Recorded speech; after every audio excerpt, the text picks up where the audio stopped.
Kwa jina la Baba na la Mwana na la Roho Mtakatifu. Amina. Amani iwe kwenu.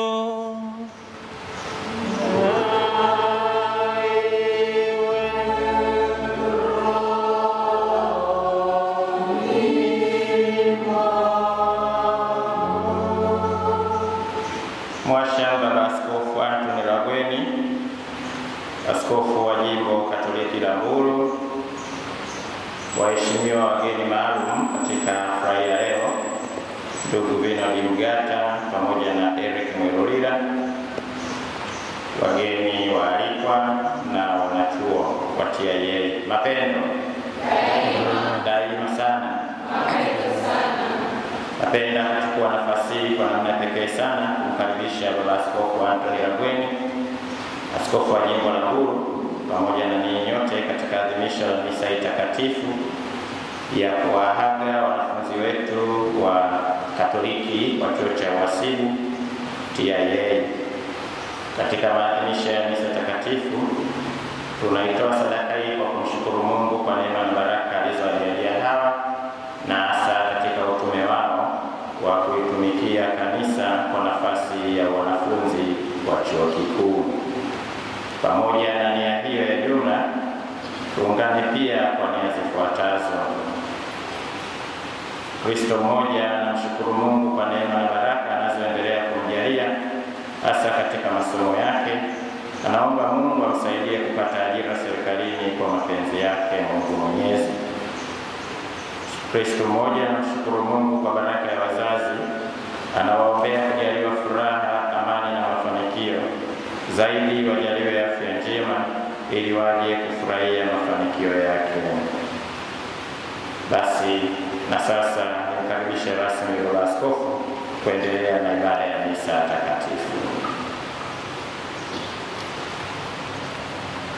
Zangu tuungane kwa hizo nia hasa ya kumshukuru Mwenyezi Mungu aliyewapa baraka, neema pamoja na misaada mbalimbali katika safari ya masomo chuoni, ninyi ambao naelekea kuhitimu.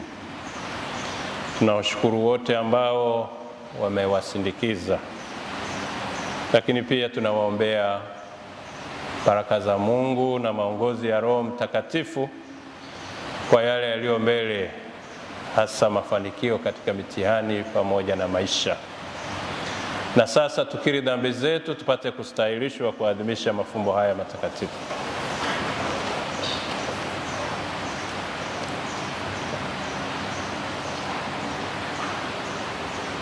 Namungamia Mungu Mwenyezi, nanyi ndugu zangu, kwani nimekosa mno kwa mawazo, kwa maneno, kwa matendo na kwa kutotimiza wajibu.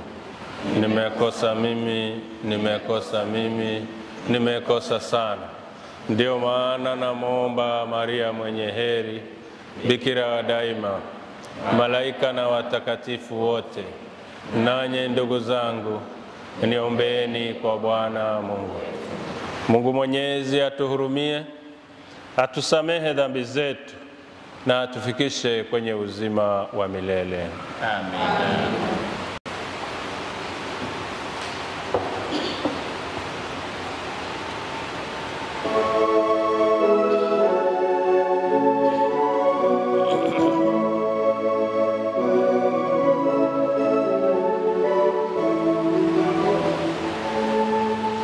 Bwana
Mungu Baba wa vipawa vyote, tunakiri kuwa kila tulicho nacho kimetoka kwako, hata sisi wenyewe. Utufundishe kutambua fadhili za wema wako mkuu, na tukupende kwa moyo mnyofu na kwa nguvu zetu zote, kwa njia ya Bwana wetu Yesu Kristo mwanao, anaishi na kutawala nawe katika umoja wa Roho Mtakatifu, Mungu milele na milele.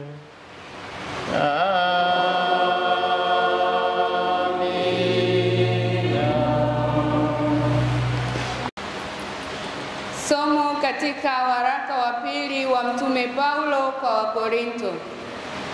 Upendo wa Kristo watubidisha, maana tumehukumu hivi, ya kwamba mmoja alikufa kwa ajili ya wote, basi walikufa wote.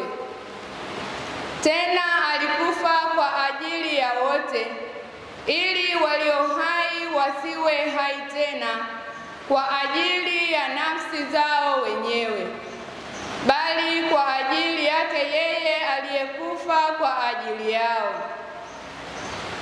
Hata imekuwa sisi tangu sasa hatumjui mtu awaye yote kwa jinsi ya mwili. Ingawa sisi tumemtambua Kristo kwa jinsi ya mwili, lakini sasa hatumtambui hivi tena. Hata imekuwa mtu akiwa ndani ya Kristo amekuwa kiumbe kipya. Ya kale yamepita, tazama, yamekuwa mapya. Lakini vyote pia vyatokana na Mungu, aliyetupatanisha sisi na nafsi yake kwa Kristo.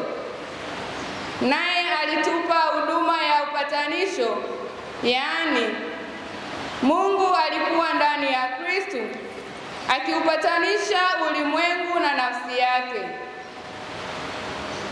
asiwahesabie makosa yao, naye ametia ndani yetu neno la upatanisho. Basi tu wajumbe kwa ajili ya Kristo, kana kwamba Mungu anaishi kwa viumbe vyote. Twawaomba ninyi kwa ajili ya Kristo mpatanishwe na Mungu. Yeye asiyejua dhambi alimfanya kuwa dhambi kwa ajili yetu, ili sisi tupate kuwa haki ya Mungu katika yeye. Hilo ndilo neno la Mungu. Tumshukuru Mungu.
Nafsi yangu muhimidi Bwana,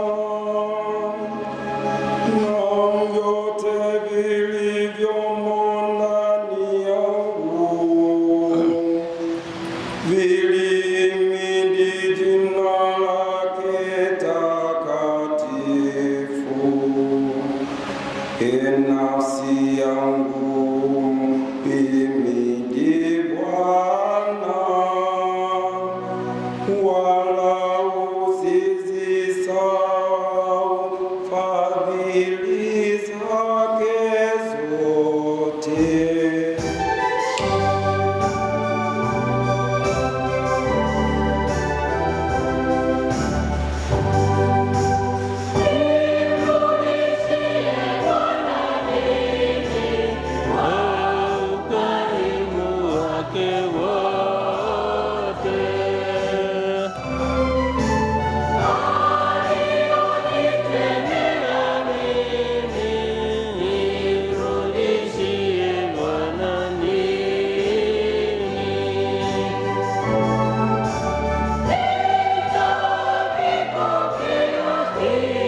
atashika hasira yake milele. Ututenda sawa sawa na hatia zetu, wala hukutulipa kwa kadiri ya maovu yetu.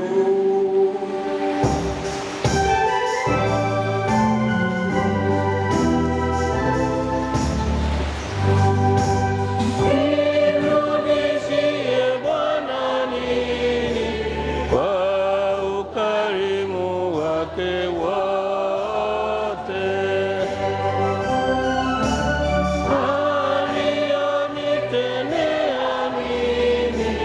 Nimrudishie Bwana nini?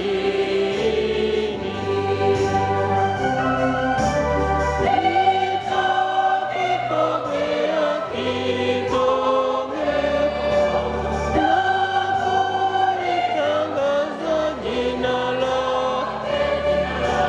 Nimrudishie Bwana nini kwa ukarimu wake wote, alionitendea mimi. Nimrudishie Bwana Maana mbingu zilivyoinuka juu ya nchi, kadiri ile ile rehema zake ni kuu kwa wamchao. Kama mashariki ilivyo mbali na magharibi,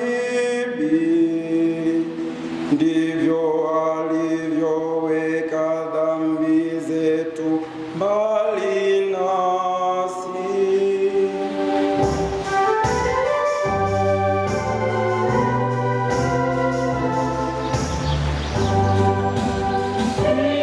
Nimrudishie Bwana nini kwa ukarimu wake wote, alionitendea mimi. Nimrudishie Bwana mimi.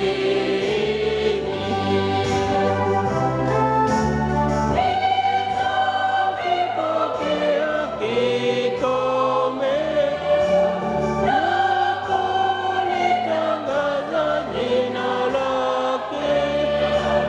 Nimrudishie Bwana nini kwa ukarimu wake wote.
na Mathayo.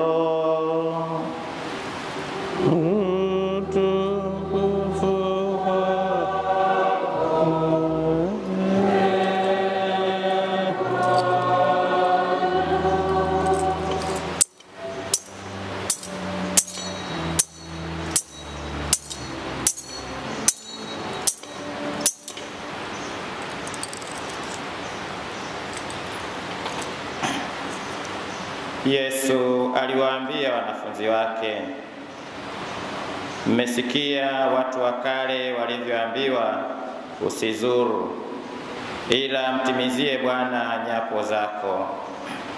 Lakini mimi nawaambia, usiape kabisa, hata kwa mbingu, kwa maana ndicho kiti cha enzi cha Mungu, wala kwa nchi, kwa maana ndiyo pa kuwekea miguu yake, wala kwa Yerusalemu, kwa maana ndiyo mji wa mfalme mkuu. Wala usiape kwa kichwa chako, maana huwezi kufanya unywele mmoja kuwa mweupe au mweusi.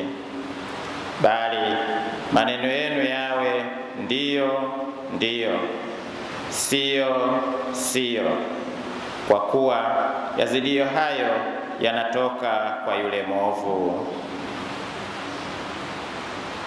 Neno la Bwana. Sifa kwako,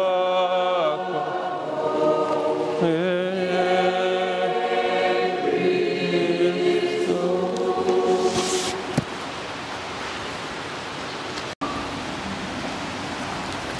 Zangu tumsifu Yesu Kristo. Basi nianze kwa kuwapongeza kwa kufikia siku ya leo, siku ya shukrani. Shukrani inayosukumwa na hatua ambayo mmefikia ninyi ambao sasa mnahitimu. Ninaomba kuwapongeza, hongereni sana.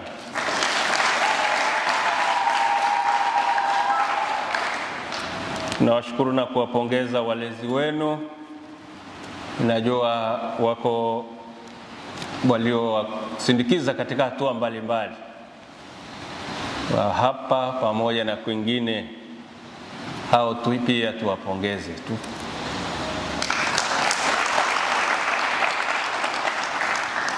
Kati yetu yupo mliyemchagua kuwa mgeni rasmi, ambaye leo anasimama kwa niaba ya wengine wote ili kushiriki furaha yenu, kumshukuru pamoja na ninyi, lakini pia pengine kuwaasa yale ambayo ni ya muhimu katika maisha na pengine katika mazingira yaliyo mbele yenu. Tumpongeze pia na kumkaribisha kati yetu.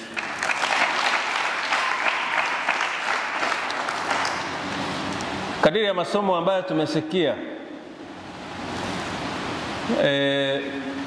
nafasi ya Mwenyezi Mungu ni muhimu sana. Najua hili si kwa ajili ya masomo haya, lakini kwa kawaida kama sisi tunajielewa kama viumbe na tena ambao tunaamini kuhusu nafasi ya Mwenyezi Mungu walioumbwa na baadaye kubatizwa na kushirikishwa mema mengi ya Mwenyezi Mungu, kwa kweli nafasi hiyo ya Mungu ni muhimu sana.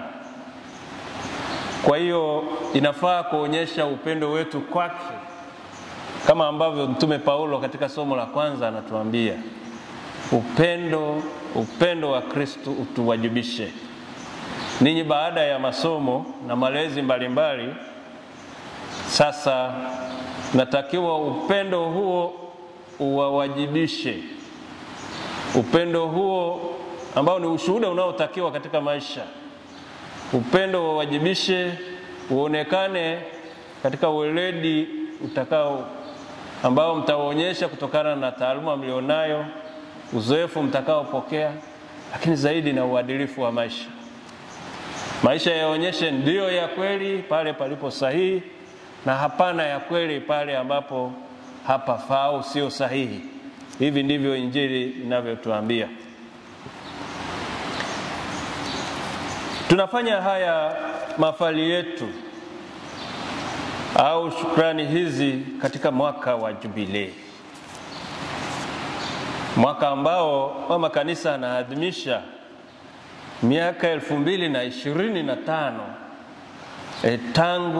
tangu kupokea zawadi kubwa ya imani hisi ya Ukristo. Kwa hiyo ni mwaka wa pekee wa shukrani. Mimi ningependa kuhimiza mambo manne. Yanaweza kuwa mengi sana, lakini manne katika safari ya maisha yenu. Jambo la kwanza kabisa ni kuhusu imani. Mmelelewa, mmesindikizwa,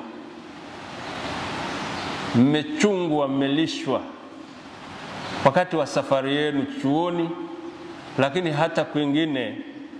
Sasa ni wakati wa kuonyesha uthabiti wa imani yenu. Siku zote ni muhimu kujitambua kama viumbe na kumpa Mwenyezi Mungu nafasi ya kwanza. Bila Mwenyezi Mungu hakuna kitakachofanikiwa. Hapa tumesoma miaka 3, sijui mingapi, 4, wengine 3, nadhani 3 wengine labda wamekuja kujiendeleza, walishapata nafasi hizo. Sasa majukumu tutakayopokea, yawe katika utumishi wa umma, yawe kwenye sekta binafsi au katika mazingira ya kujiajiri wenyewe, yote haya yanahitaji msaada wa Mwenyezi Mungu. Baraka za Mungu zitahitajika, neema za Mungu zitahitajika, uongozi wa Mwenyezi Mungu, mwangaza wa Mungu utahitajika. Bila Mungu, nafasi zetu, kazi zetu, elimu yetu, karama yetu haiwezi kuleta mafanikio. Injili imetuambia hatuwezi kuongeza hata unywele moja au kubadilisha hata rangi. Kwa hiyo tumpe Mwenyezi Mungu nafasi, hasa kwa imani. Imani ituongoze, tushike imani yetu, tusimame vizuri katika imani, na ni moja ya mafundisho muhimu katika mwaka huu wa Jubilei. Jambo la pili ni kuhusu kuthamini neno la Mungu. Kukubali kuongozwa na neno la Mungu katika mwaka huu na siku zote. Hapa tumesikia neno la Mungu ndio linalotutafakarisha. Lakini neno hili ndilo ambalo limetuweka tutafakari miaka hii 2025. Ndio lilotuongoza wakati wote. Kwa hiyo daima tulithamini, tulitumie na tuongozwe na neno hilo. Jubilei hii tunayoadhimisha inabeba uhai na ustawi wa neno hilo ambao utaendelea wakati wote. Sasa kulithamini na kutumia maana yake nini? Ni kusoma kwanza. Baada ya hapo kutafakari na kulifanya sehemu ya maisha yetu. Sehemu ya maisha yetu. Katika maisha ya chuo au mazingira ya shule, wakati mwingine tunaongozwa, kuna ratiba zipo, tunaongozwa na hata wenzetu wanatushawishi kama kikundi, sio? Kwa hiyo inakuwa rahisi, lakini kuna mazingira ambayo tutakaa aidha mtu mmoja au huduma ziko mbali, na mengine mengi ambayo labda leo ni fursa ambayo ipo mbele yetu na wakati huo hayo hayapo. Kwa hiyo inafaa sana kujenga kwenye neno la Mungu. Tutumie neno hilo kama kioo cha maisha yetu. Tutafute kufanikiwa kwa kujenga katika neno la Mungu. Hili ni la pili. Jambo la tatu ni kuimarisha au kujenga mazoea ya kutumia utajiri uliopo katika kanisa. Nimetumia maneno mawili, kuimarisha, pale ambapo tayari tunatumia, tumeshajiweka karibu, tumo humo. Lakini wakati mwingine kama hatuko sawa sawa kuhakikisha tunajenga vizuri, tunajijenga sawa sawa, mazoea ya kutumia utajiri uliopo katika kanisa. Kanisa lenyewe katika ujumla ni sakramenti ya wokovu. Zaidi ya neno la Mungu, utajiri ndani ya kanisa unaweza kuwa sadaka ya misa kama hii. Sadaka hii ni sadaka inayotuombea, lakini inatutakasa na inatuunganisha na Kristo. Lakini sadaka ya misa takatifu ni sadaka ya Kristo mwenyewe, ile inafanywa upya ya ukombozi wetu. Sadaka muhimu. Hii ni hazina kwa ambaye anaamini na kutambua vizuri. Ndani ya kanisa pia tunapokea mafundisho mbalimbali, mafundisho ya kanisa. Mafundisho ya mababa yapo katika vitabu, lakini kuna mitaguso iliyopo na mafundisho mbalimbali. Pengine kuna nyaraka za kichungaji tunapokea, barua mbalimbali za kitume, haya yapo, na mengine mengi ambayo sisi yanatusaidia, yanaweza kutulisha. Kanisa lina sakramenti 7. Batizo wenyewe uliotuingiza katika Ukristo ukatufanya wana wa Mungu, ambao umeondoa udhaifu wa awali, dhambi za asili na zingine. Lakini tunapokea sakramenti ya kipaimara, tunapokea, imetujaza mapaji ya Roho Mtakatifu. Tunapokea sakramenti ya Ekaristi inayotupa nguvu, inayotulisha, masurufu yaliyo muhimu sana kwa safari yetu inayoendelea. Lakini sakramenti ya upatanisho, himizo la mama wa kanisa mwaka wa jubilei ni kujipatanisha na Mungu, kujipatanisha na wenzetu, hata na nafsi zetu. Hii ni sakramenti inayotufanya wapya. Patanisho pamoja na zingine zote, hii ni zawadi kubwa, utajiri mkubwa ambao Mkristo Katoliki anapaswa kuufurahia na kuutumia. Zaidi ya hayo, watakatifu ambao wametangulia, walioshinda maisha haya, wawe mashahidi ya watakatifu wengine. Maisha yao, mifano yao, historia ya maisha ni zawadi kubwa kwetu. Hii ni hazina ndani ya kanisa. Kanisa lina makundi yake. Kanisa la washindi, sisi tunaosafiri na lililo toharani, hii ni sehemu yetu. Kwa hiyo ni hazina kwetu ambao bado tunaendelea nao safiri. Kuna visakramenti, sala za kanisa, ibada mbalimbali, iwe kwa moyo mtakatifu wa Yesu, iwe kwa Ekaristi, iwe yoyote, zote zile ambazo mama kanisa anaweka ni hazina. Lakini zaidi ya hayo, hata makundi muhimu yaliyoko ndani ya kanisa letu, vyama vya kitume, mashirika ya sala au mikondo ya sala, pamoja na mengine yote, haya yote ni hazina, ni utajiri wa kanisa. Haya tutumie. Kitumia haya vizuri, tutafaulu. Tuimarishe na kujenga mazoea ya kutumia hazina hizi nzuri zilizo ndani ya kanisa. Na jambo la 4 ni kuwajibika.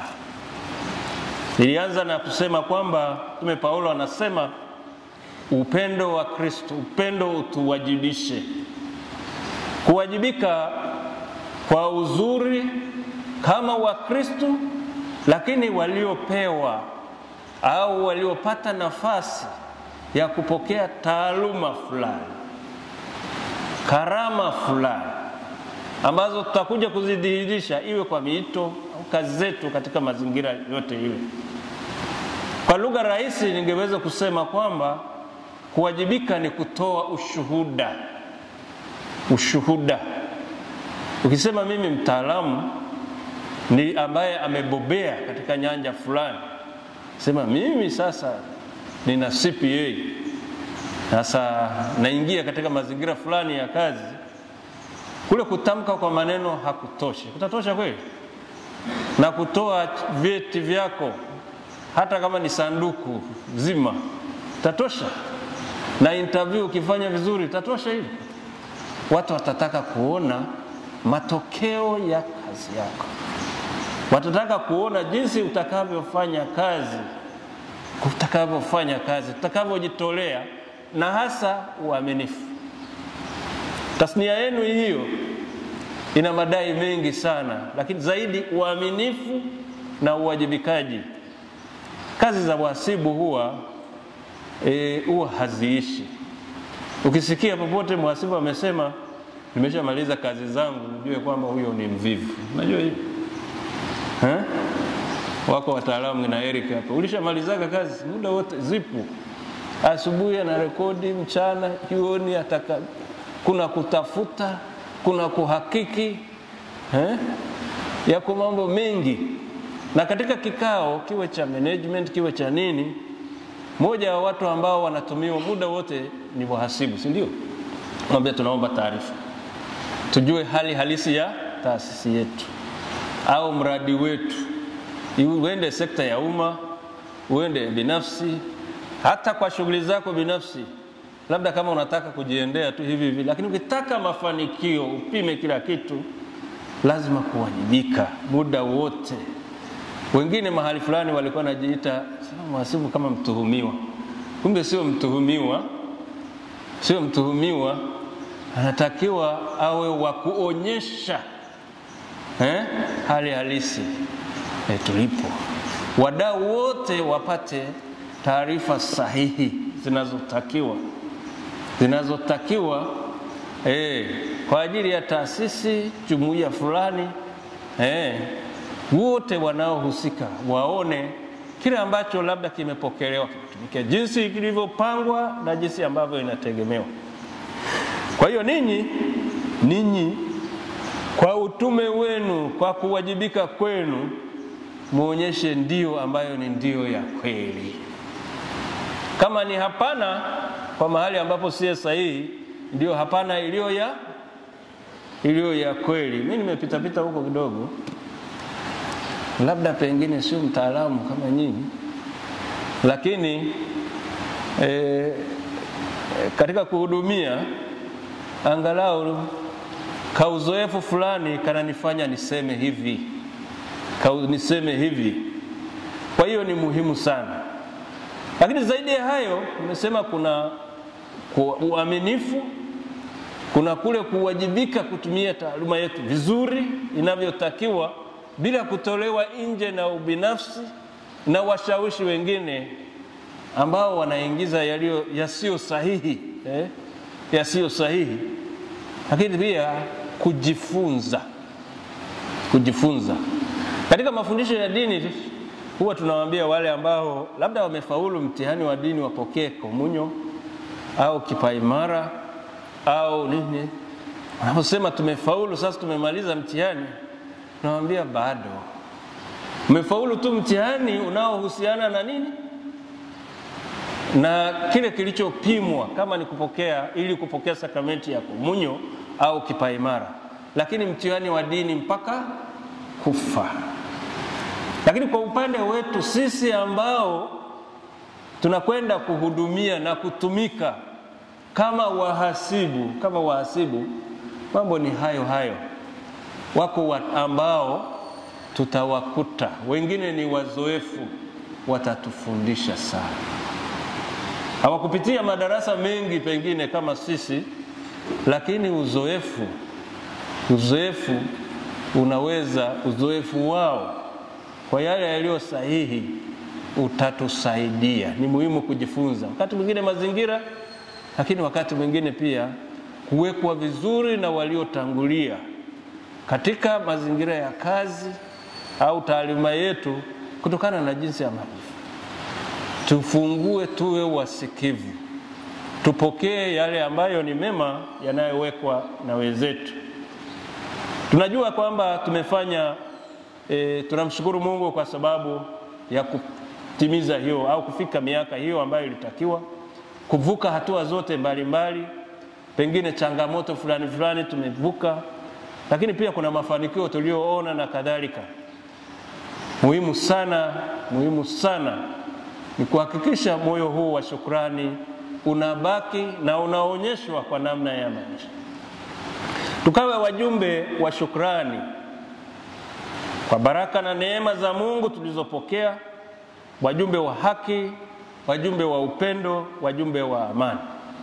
Mwaka wa Jubilee ni fursa ya kujiweka sawa mbele za Mwenyezi Mungu na watu kiimani, lakini zaidi katika kujipatanisha naye ili kutoa vizuri ushuhuda ambao tutautoa kwa taaluma tulizopewa, nguvu tulizojaliwa na Mwenyezi Mungu, karama tulizopewa na Mwenyezi Mungu, pengine miito au huduma zozote zile ambazo Mwenyezi Mungu atatujalia. Neema ya Mwenyezi Mungu iwategemeze. Tumsifu Yesu Kristo. Tusimame kwa sala za maombi. Ndugu zangu, sasa tumtolee Mwenyezi Mungu asikilize maombi pamoja na shukrani zetu katika siku hii. Mungu kwa baraka na neema ulizotujalia siku zote za maisha yetu, tunaomba neema zako ziwe nasi katika utume wetu kama vijana. Bwana, twakuomba utusikie. Tunakushukuru Mungu kwa baraka na neema ulizotujalia katika kipindi chote cha masomo tuwapo chuoni. Tunaomba mwanga wako udumu daima katika maisha yetu mbali na chuo. Bwana, twakuomba utusikie. Tunawaombea viongozi wetu wa kanisa, nchi na dunia nzima, wadumishe amani na kumtangaza Kristo daima katika maisha. Twakuomba Bwana, utusikie. Twakuomba utusikie. Tunawaombea vijana wote ulimwenguni ambao ndio nguzo ya kanisa, wadumu daima katika kumtangaza Mungu katika maisha yao daima. Bwana, twakuomba. Twakuomba utusikie. Tunawaombea pia wana TMCS TIA wazidi kuwa na umoja baina yao viongozi pamoja na vyama vya kitume. Bwana, twakuomba. Twakuomba utusikie. Tunakuomba pia sisi wahitimu ukatujalie paji la elimu ili tupate kutumia nje na chuo. Bwana, twakuomba. Twakuomba utusikie. Mungu uliye makimbilio na nguvu yetu, uliye asili ya wema wote, sikilize sala na maombi tuliyokutolea na utumizie kwa jina la Kristo Bwana wetu. Amina.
Kikatio.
Salini ndugu, ili sadaka yangu na yenu ikubalike kwa Mungu Baba Mwenyezi.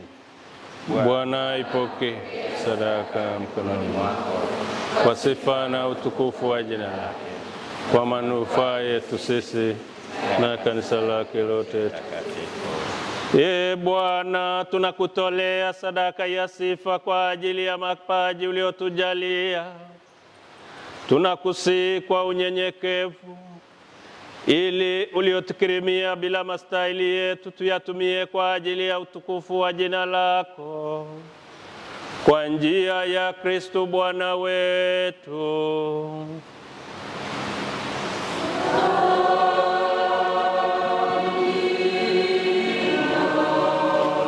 Bwana awe nanyi.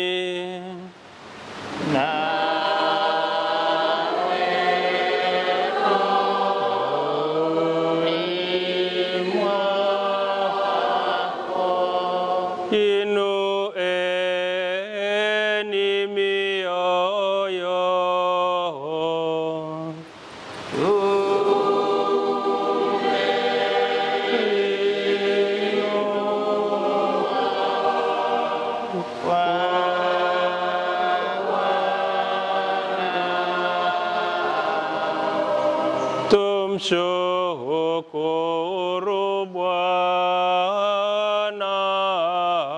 Mungu wetu. Ni neema na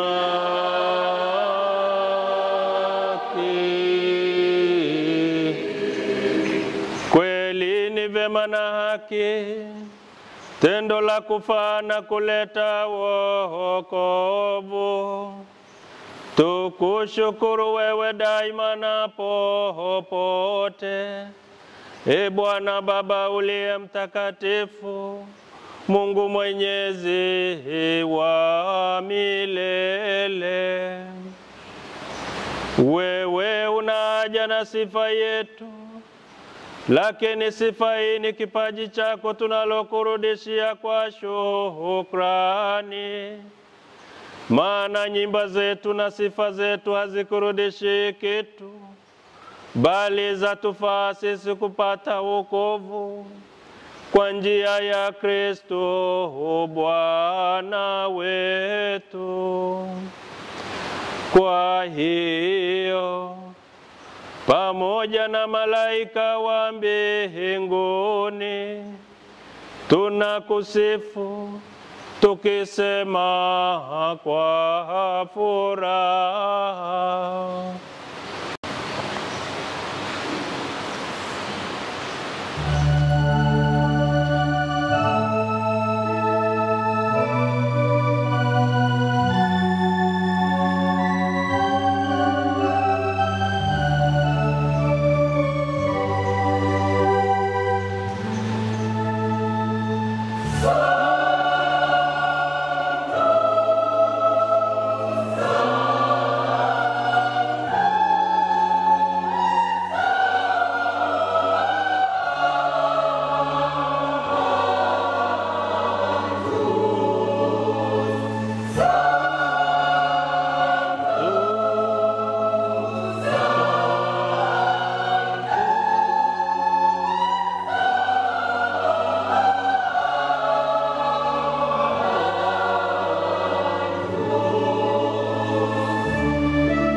amani. Jina la Kristo.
Tazama mwana kondoo wa Mungu, tazama aondoaye dhambi za ulimwengu. Heri yao walioalikwa kwenye karamu ya mwana kondoo. E Bwana, sistahili uingie kwangu, lakini sema neno tu, na roho yangu itapona.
Tuombe.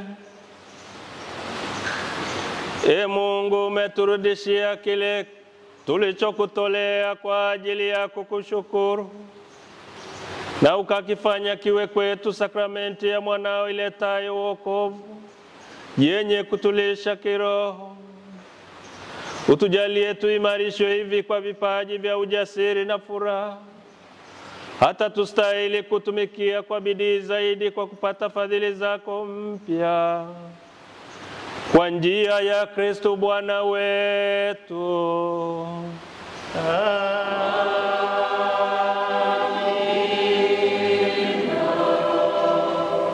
Tuketi. Pendo Daima. mapendo sana. Sana. Akamkazia macho. Akamkazia macho askofu. Kazieni macho askofu basi. Akamkazia macho. Akamkazia macho askofu. Naye anawakazia macho, anawapenda. Mwashamu Baba Askofu Anthony Lagweni wa Jimbo Katoliki la Mbulu, Mheshimiwa mgeni rasmi pamoja na aliyekusindikiza, waheshimiwa wahitimu, wageni mbalimbali, na ninyi ambao bado chuo kinawapenda. Kristo tumaini letu. Basi nichukue nafasi hii kwa namna ya pekee sana tena sana kumshukuru baba yetu Baba Askofu Anthony Lagweni kwa kukubali kuwa nasi katika adhimisho hili la misa takatifu, kutuadhimishia ibada hii ya misa kwa neno pia na mahubiri, na pia kwa baraka atakayotupatia mwisho wa ibada hii. Baba Askofu, asante sana.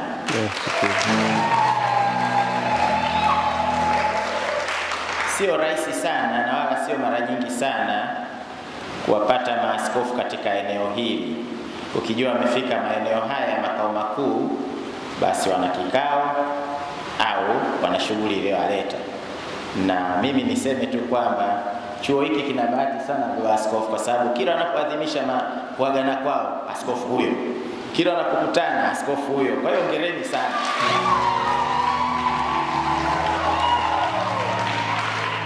Kuna wengine huko wanatamani sana walau kwenye sherehe zao wapo wala askofu, lakini haiwezekani. Ila ninyi hongereni. Tukio hili lilipangwa litokee tarehe 8 mwezi wa 6, si ndio siku ile ningekosa askofu. Asa Mungu ni mwema bwana, maana watoto wa baraza na watoto wa baraza. Sasa mnakuwa watoto wa baraza alafu hamna askofu. Inakuwaje hiyo? Kwa hiyo mimi nawapongeza sana sana sana, kumshukuru kwa namna pekee sana. Pia tumpigie makofi baba askofu.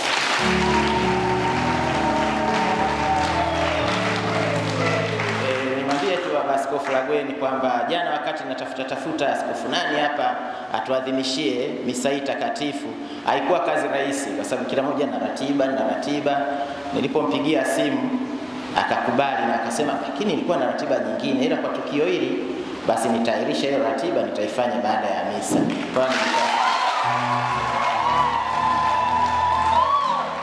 Basi baba Askofu Lagweni, hawa ni baadhi tu watakaohitimu. Wahitimu wenyewe wanangoja ubwabwa kule nani. Hawa ni baadhi tu tunawahitimu. Mtakuwa wangapi wahitimu? 65. Basi mwape salamu pia baba askofu huko aliko, saluni wapi, anawasalimia sana na anawabariki pia. Na ninyi wangu wanakwaya, niwashukuru sana kwa upendo wenu. Mbarikiwe sana. Naona mwaka huu umekuja kivingine, kuna Walatini. Hongereni sana, mmeupiga mwingi Alikuwa nasikia ile miserere nobis. Afu inatoka kwa wanaume kunafikiwa. Hongereni sana Nawashukuru pia wale wasindikiza, wale ambao sio wanakwaya lakini basi ni wanachuo, kwa kuipamba ibada hii ya misa takatifu. Tunawashukuru sana. Basi baba askofu, kwa vile hata kuwepo kwenye huko ambako umeandaa, nichukue nafasi hii kumtambulisha rasmi pia atakayekalia kiti cha ugeni rasmi huko. Sio mbaya mkimfahamu kabla Basi anaitwa ndugu Vinod Mgata. Naomba usimame tukushangilie.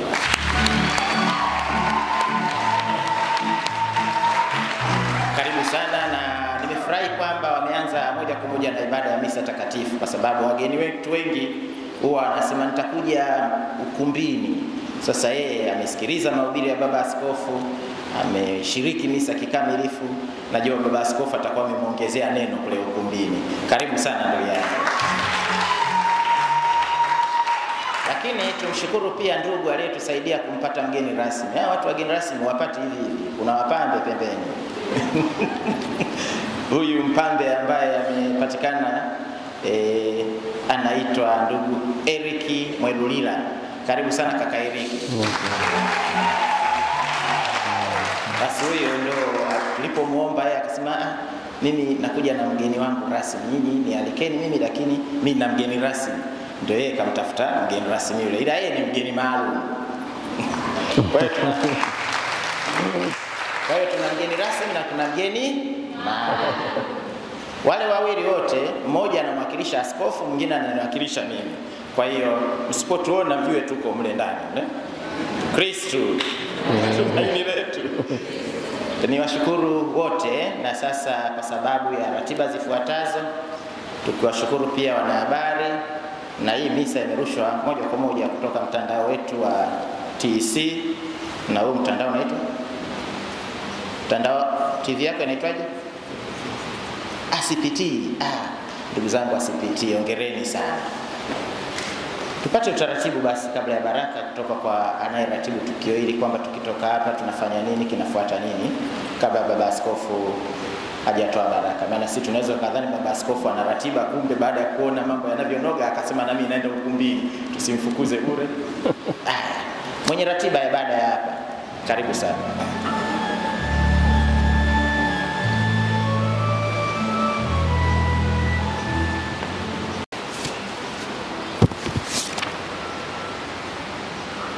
Mhashamu Askofu Anthony Ngabweni, askofu wa Jimbo Katoliki la Mbulu, Padre Liston Mkoo, mkurugenzi wa idara ya katekesi, Baraza la Maaskofu Katoliki Tanzania, ndugu mgeni rasmi, ndugu mgeni maalum, waheshimiwa wahitimu sana na wanachama wote kwa ujumla. Tumsifu Yesu Kristo.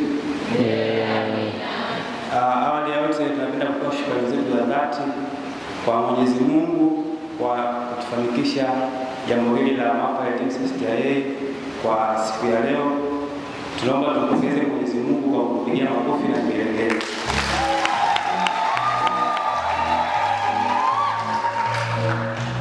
Pia tunapenda kutoa shukrani zetu za dhati kwa askofu aliyetuongozea adhimisho la misa takatifu. Tunasema asante sana baba, na Mungu akubariki, aendelee kuongoza katika utume huu ulichunga kundi hili la Bwana. Pia tunatoa pongezi kwa wahitimu wote kwa mwaka 2025. Haikuwa kazi rahisi, haikuwa safari nyepesi. Hakika amepiga vita vingi sana, na Mungu ameweza kuongoza hadi kufika siku ya leo. Tunamshukuru Mungu sana, tunawapongeza sana na sana. Pia tunatoa shukrani zetu za dhati kwa media ambazo zimeshirikiana nasi, TEC pamoja na CPT TV. Pia shukrani kwa wanachama wote waliojumuika nasi, wageni waalikwa. Tunasema asanteni sana, na Mungu awabariki kwa majitoleo yenu ya muda na kila hali na mali. Ifuatayo ni ratiba fupi baada ya kupata baraka kutoka kwa baba askofu. Baada ya kupata baraka kutoka kwa baba askofu, tutapata picha kwa wahitimu pamoja na baba askofu. Pia tutapata picha kwa wanakwaya pamoja na baba askofu.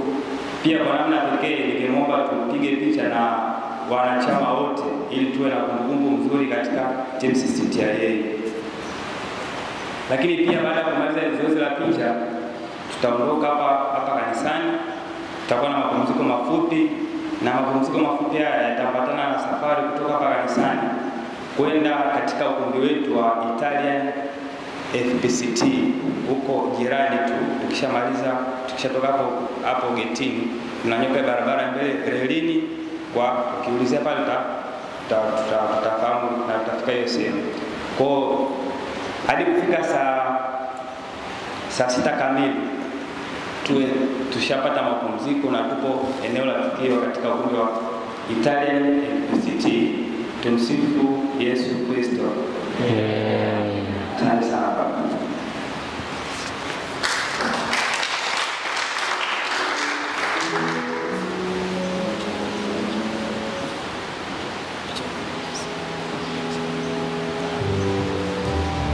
Mapendo. Labda wengine wamestuka kwa nini tunaenda nje kwa mkutano huo wa baada ya misa. Tunatambua kwamba mliomba ukumbi ule wa Mesea ambao mara nyingi watu tunautumia. Sasa kwa vile vikao vya mababa maaskofu vimeanza na ule ukumbi tayari umeshaandaliwa kwa ajili ya vikao, ndio maana leo kwa dharura wametuomba tukatumie ukumbi wa majirani zetu hapa. Vikao vimeanza na leo ni Jumamosi, tukishauvuruga ule ukumbi hatutakuwa na mtu wa kuusafisha. Na vikao vimeshaanza tangu juzi jana. Sasa leo tukienda kwa tukafanya sherehe, kesho hakutakuwa na watu. Jumatatu itafika alafu ukumbi haujawa tayari. Kwa hiyo tunamwarifu pia na mgeni rasmi samani kwa usumbufu. Kwa hiyo ndio sababu basi mkitoka hapa mapumziko yetu yatakuwa ya safari ya kutoka hapa taratibu, baada ya kupiga picha hapa. Usiondoke hujapiga picha eneo hili, maana kuna wengine hawatarudi hapa baada ya kutoka leo. Lakini waombe basi ninyi wanatia yeye katika ratiba yenu mpange siku ya kuja kuimba hapa kabla mjaondoka. Mwenyekiti wa kwaya yupo? Mmekuwa watoro siku hizi. Kwa hiyo yani muhakikishe kabla mjaondoka mmepanga Dominika moja ya kuja kuimba, kuaga wa jumuiya hii inayosali hapa, na ninyi basi kama nafasi pia kumshukuru Mungu kumaliza mwaka. Tumeelewa? Kwa hiyo ikifika kesho mwe mmesema mnakuja kuimba lini, ili kuiruhusu kwaya ya hapa pia nayo iwape nafasi. Sawa sawa? Basi utaratibu wa kupiga picha utakuwa hivi, maana nilimwambia katibu au tangaze, naona hajaupanga. Tutapigia picha humu nje. Picha zitapigwa nje kwa utaratibu ufuatao. Ataanza baba askofu, padri, watumishi, wageni rasmi pamoja na wahitimu. Picha ya kwanza. Picha ya pili, baba askofu, padri, watumishi, wageni rasmi, wanakwaya waliovaa uniform.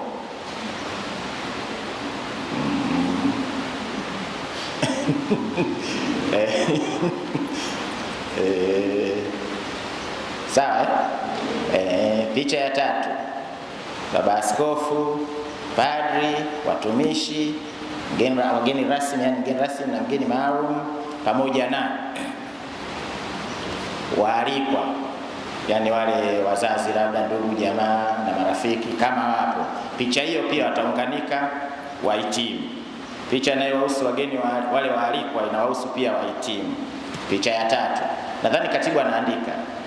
Picha ya nne, baba askofu, wahitimu, sio wahitimu, baba askofu, watumishi, padri akiwemo, wageni rasmi, mgeni rasmi na muhitimu na mgeni maalum pamoja na wanachuo wanaobaki ukiondoa wanakwaya.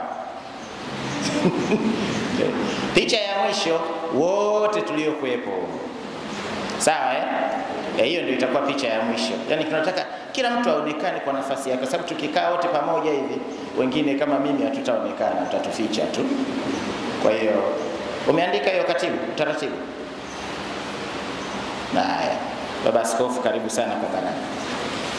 Kama una neno karibu. Asante Mheshimiwa Padre Liston. mgeni rasmi, wahitimu, pamoja na wote tuliopo. Mapendo daima. Basi nitoe tu neno la shukrani. Namshukuru Padre Liston kwa kuniomba na kuleta nishiriki pamoja nanyi siku ya leo. Naona kwangu ni baraka, pamoja na kwamba ilikuwa ni nia yenu, lakini ni baraka kwangu kukutana na ninyi. Baba, nashukuru sana sana sana. Na pia napenda kuwashukuru kwa ushiriki wenu pamoja na huyu mgeni rasmi na yule mgeni maalum. Kwa bahati walau moja ninamfahamu, alishakuwa mtendaji wetu hapa kama mkurugenzi wa fedha hapa, mimi nikiwa mwenyekiti wake. Karibu sana katika mazingira haya. Kwenu ninyi mnaohitimu, pamoja na kwamba nimekwisha kusema, ninaomba niseme hili baada ya maneno mazuri yaliyotolewa na mlezi wenu Baba Liston Luko, kwamba ni watoto wa baraza, si ndio jamani? Watoto wa basi, kama watoto wa baraza, ninaomba mwakilishe vizuri baraza popote mtakapokuwa. Baada ya kuhitimu, hili jina kubwa ambalo limewalea, limewasindikiza, mkapata tena bahati ya kufanya adhimisho la shukrani katika kanisa hili la baraza, naomba jina hili mkalitangaze vizuri. Mkalitangaze kwa maisha safi ya imani, kwa uadilifu katika maisha na kazi ambazo mtafanya, lakini pia kwa uwajibikaji, yani uwajibikaji ulio mzuri. Ninajua hapa jinsi ambavyo mmeishi mlikuwa kama chumvi na mwanga. Kwa vyovyote vile chuoni ninyi mlishakuwa kama, yani mliongeza ladha. Kama ilikosekana, mtakuwa mmeiongeza ladha iliyotakiwa. Sasa na huko mtakapokuwa, maisha ya jamii na mazingira ya kazi yapate ladha hiyo nzuri, ya watu wenye imani wanaompenda Mungu na kumtumikia, ladha ya watu ambao wanaishi maisha safi, waadilifu, lakini ya watu ambao wanawajibika, wasiopenda aina yoyote ambayo aidha ni ya ubinafsi au ya udanganyifu au ya uongo. Kwa wale mnaobaki, mfuate nyayo za hawa. Kila kilicho chema ambacho mlikiona kwao, jitahidini kukichukua. Kwa vile mbele yenu kuna mitihani, si ndio? Basi tunawaombea baraka za Mungu na mafanikio mema. Asanteni sana, ni hayo tu.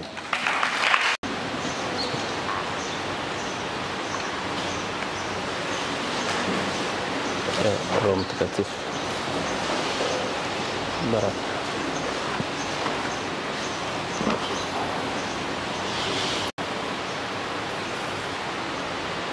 Bwana awe nanyi.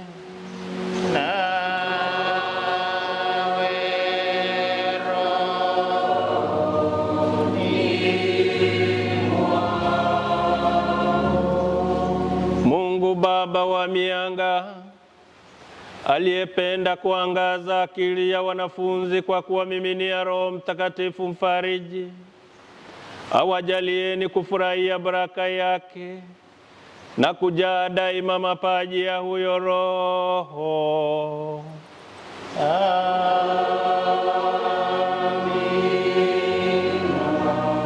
Moto ule wa ajabu ulionekana juu ya wanafunzi uitakase mioyo yenu na kila uovu, na kuifanya iangaze kwa kuimiminia nuru yake.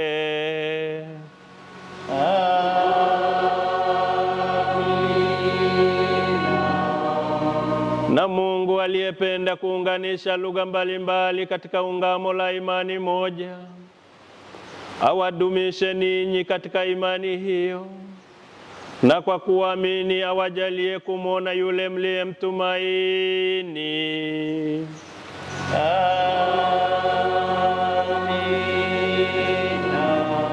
Jina la Bwana litukuzwe.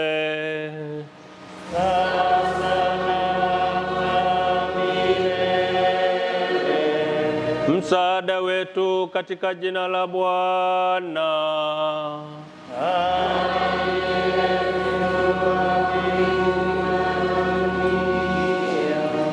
Awabariki Mungu Mwenyezi, Baba na Mwana na Roho Mtakatifu.